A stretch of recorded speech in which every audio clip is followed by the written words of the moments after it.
Assalamualaikum warahmatullahi wabarakatuh. Guys, jumpa kembali di Bingkai Channel.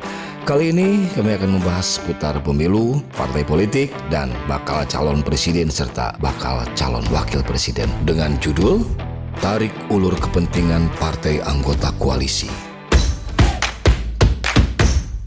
Guys, pesta akbar demokrasi di negeri kita tinggal menghitung bulan. Namun gemuruh dan gejolak para peserta pemilu semakin terasa mewarnai peta perpolitikan di Indonesia. Bahkan guys, jauh-jauh hari beberapa pemimpin parpol sudah mendeklarasikan bakal calon pemimpin negeri ini. Sebut saja Partai Nasdem mengusung Anies Baswedan sebagai bakal calon presiden. Kemudian disusul juga dengan Partai Gerindra mengusung ketua umumnya Prabowo Subianto untuk maju pada pemilihan presiden 2024. Disusul oleh PDIP dengan mengusung kader terbaiknya Ganjar Pranowo. Langkah yang tak kalah menarik banyak perhatian kalangan guys adalah bersatunya partai-partai politik untuk membentuk koalisi guna memuluskan langkah pencalonan jagoannya. Ya, sebut saja Koalisi Perubahan yang terdiri dari Partai Nasdem, Partai Demokrat, dan PKS. Lalu Koalisi Kebangkitan Indonesia Raya yang terdiri dari Partai Gerindra dan PKB dengan mengusung Prabowo Subianto sebagai capresnya. Dan selanjutnya adalah Koalisi Indonesia Bersatu yang terdiri dari Partai Golkar, Partai Persatuan Pembangunan, Partai Amanat Nasional, dan Partai Non-Parlemen yaitu PSI dan Hanura. Guys, semua partai seolah fokus pada pengusungan capres dan pembentukan koalisi. Seolah lupa bahwa hierarki sebuah partai dalam setiap pemilu adalah turun ke masyarakat atau turun ke lapangan untuk menjaring dan merebut simpati masyarakat agar bergabung dan memilih partainya. Seolah-olah sekarang bahwa penentuan capres adalah jalan instan untuk meraih simpati rakyat dengan anggapan sikap kefanatikan pada tokoh adalah magnet yang paling besar untuk menarik perhatian masyarakat memilih partainya. Oke guys, sebelum berlanjut, untuk keberlangsungan channel ini, mohon komen, like, dan subscribe-nya.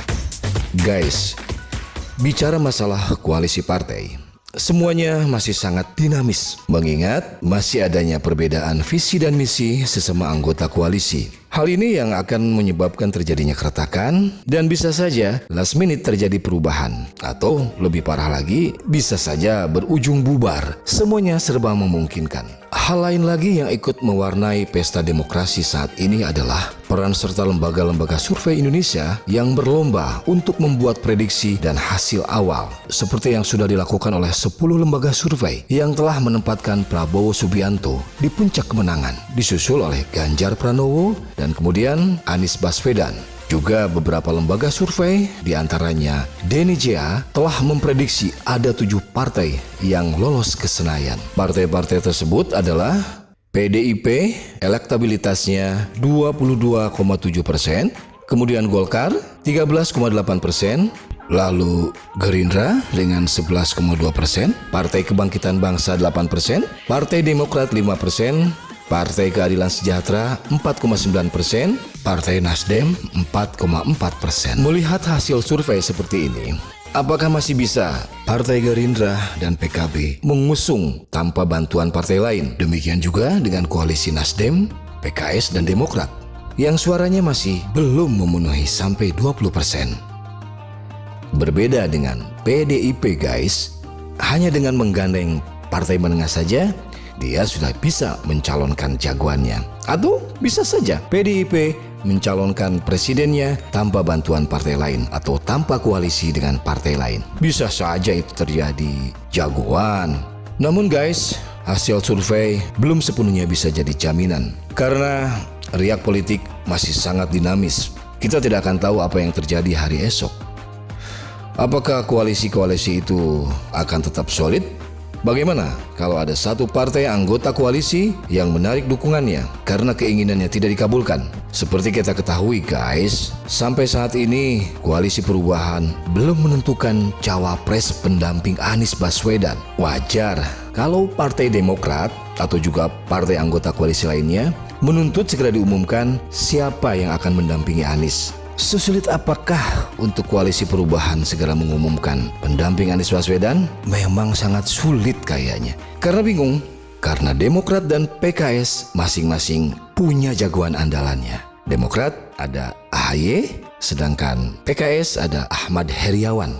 Sulitnya menentukan pilihan ini sudah disampaikan oleh Anies Baswedan dalam sebuah wawancara di channel YouTube. Dia mengatakan hal yang paling tersulit untuk menentukan siapa pendamping saya adalah sulitnya membagi perasaan dan menghargai perasaan untuk kedua partai tersebut.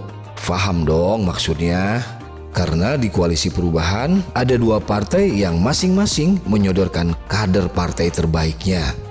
Sekarang, bagaimana kalau Agus Harimukti atau AHY tidak jadi mendampingi Anies atau tidak terpilih untuk mendampingi Anies? Apakah Demokrat masih mau bergabung dengan koalisi perubahan?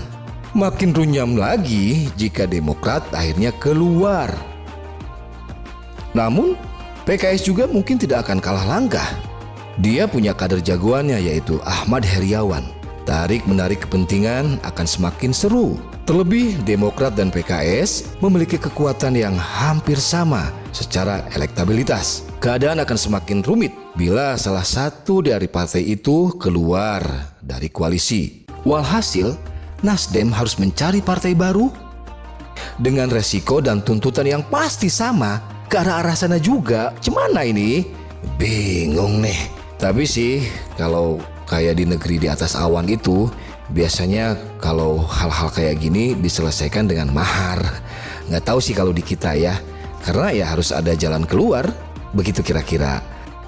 Guys, Koalisi Kebangkitan Indonesia Raya mungkin tidak seruat dengan Koalisi Perubahan karena koalisi ini hanya diisi oleh dua partai saja, yaitu Partai Kebangkitan Bangsa dan Gerindra sendiri. Last minute mungkin saja Pak Prabowo akan memilih Caimin sebagai wakilnya, kecuali ada partai yang baru bergabung dengan koalisi ini. Namun selama elektabilitasnya lebih tinggi PKB, nama Caimin adalah kandidat kuat sebagai pendampingnya Prabowo Subianto. Demikian juga dengan PDIP, lebih mulus lagi dengan elektabilitas yang paling tinggi. PDIP memiliki harga tawar yang sangat tinggi. Seperti kita ketahui guys, PDIP adalah satu-satunya partai pemilik kursi terbanyak di DPR yang belum bergabung dengan koalisi manapun.